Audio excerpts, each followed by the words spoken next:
नमस्कार, मैं हूं पवन कुमार रस्तोगी। आप देख रहे हैं न्यूज़ रूम टुडे। आपको बता दें कि इस वक्त सभी कार्यकर्ता चाहे किसी पार्टी के हों, वो अपनी-अपनी मांगों को लेकर विधानसभा जाना चाहते हैं और अपनी उपस्थिति सरकार को दर्ज कराना चाहते हैं। इसी को लेकर प्रदेश अध्यक्ष कांग्रेस के मोहम्मद तालिब साहब हैं।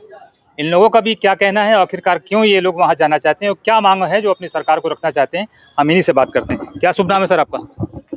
मैं मोहम्मद तालिब अली, ऑल इंडिया। तो आप लोग सुना अपनी बातों को लेकर विधानसभा जाना चाहते हैं। मैं ऑल इंडिया कौमी तंजीम का उत्तर प्रदेश का अध्यक्ष हूँ। और आज ये जो विधानसभा का जो घेराव हुआ है, ये ऐतिहासिक घेराव हुआ है विधानसभा का। हालांकि सरकार ने उसको असफल बनाने की बहुत कोशिश की, कुचलने की, घेराव को और कार्यक्रम को कुचलने की बहुत कोशिश की, लेकिन उत्तर प्रदेश का कांग्रेस का कार्यकर्ता बहुत ही मजबूती के साथ में और पूरी हिम्मत और हौसले के साथ में आया और डटा रहा और मुकाबला किया इस सरकार का, और उसने अपनी आवाज़ उठाई।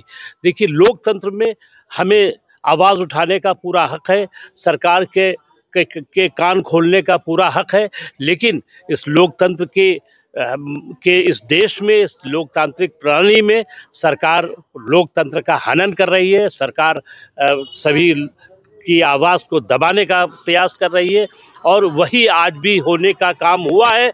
लेकिन हम कांग्रेस के उत्तर प्रदेश के कांग्रेस के कार्यकर्ताओं को बधाई देंगे कि उन्होंने पूरी ताकत के साथ में, पूरी जोश के साथ में धरने प्रदर्शन में भाग लिया और मकसद सिर्फ इतना था कि कांग्रेस के कार्यकर्ताओं का, कांग्रेस के नेताओं का, कि सरकार के कान खोलने का प्रयास था और इसमें हम लोग कामयाब भी हुए हैं। और हम लोगों ने हमेशा गांधीवादी तरीके से काम किया है। गांधीवादी तरीके का जो अहिंसा का रास्ता है वो अपनाया और किसी भी तरह का कोई कानून हाथ में नहीं लिया और कानून हाथ में बिल्कुल न लेने का काम किया है। और धरना प्रदर्शन आज का बहुत कामयाब हुआ और मैं इस शेर के साथ में कि तुम ज़मीं पर जुल्म लिखो, तुम ज़मीं पर जुल्म लिखो, आसमान पर इनकलाब लिखा जाएगा। तुम ज़मीं पे जुल्म लिखो, आसमान पे इनकलाब लिखा जाएगा और सब याद रखा जाएगा, सब कुछ याद रखा जाएगा। अपनी बात को पत्र के माध्यम से भी तो रख सकते हैं तालिब साहब आप।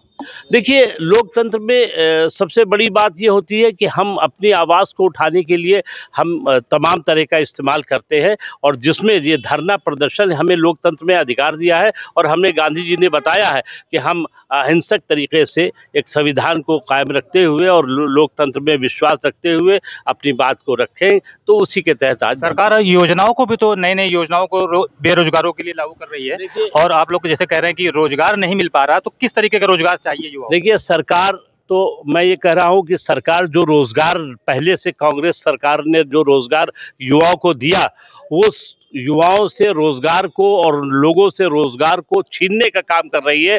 जैसे मसलन जो सरकारी बिजली कंपनियां हैं उनको सरकार बेचने का काम कर रही है। इसी तरह और भी तमाम सरकारी जो संस्थाएं हैं उसको सरकार बेचने का काम कर रही है और प्राइवेटाइजेशन की बात कर रही है और सभी को एक वर्ग विशेष को सब दिया जा रहा है, ये ठेके और सब प्राइवेट कंपनियों का दिया जा रहा है। तो सरकार युवाओं को रोजगार तो नहीं दे सकती है, लेकिन जो रोजगार में लगे हुए हैं, जो सरकारी नौकरियां कर रहे हैं, उनकी नौकरियों को छीनने का सरकार प्रयास कर रही है। और कांग्रेस की गवर्नमेंट उत्तर प्रदेश में ऐसा, कांग्रेस के लोग, कांग्रेस के कार्यकर्ता, हम लोग सारे लोग उत्तर प्रदेश कांग्रेस कमेटी के सम्मानित अध्यक्ष अजय राय जी के नेतृत्व में, और जो अजय राय जी जो आज भी बहुत तेज दहाड़े हैं और उन्होंने पूरी ताकत के साथ, पूरी शिद्दत के साथ में मुकाबला किया और गिरफ्तारी दी है, तो आज भी हम लोग इस तरह का आवाज़ उठाते रहेंगे। जैसा कि आपने देखा कि मोहम्मद तालिब साहब ने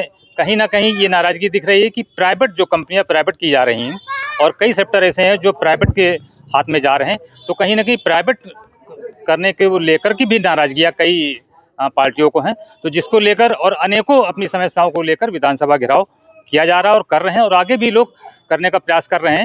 हालांकि प्रोटोकॉल के तहत इन लोगों को रोका जा रहा है और आगे क्या कुछ है इसके लिए सरकार आपको लगातार बताती रही। तब तक के लिए देखते रहिए न्यूज़ रूम टुडे। मैं हूं पवन कुमार रस्तोगी।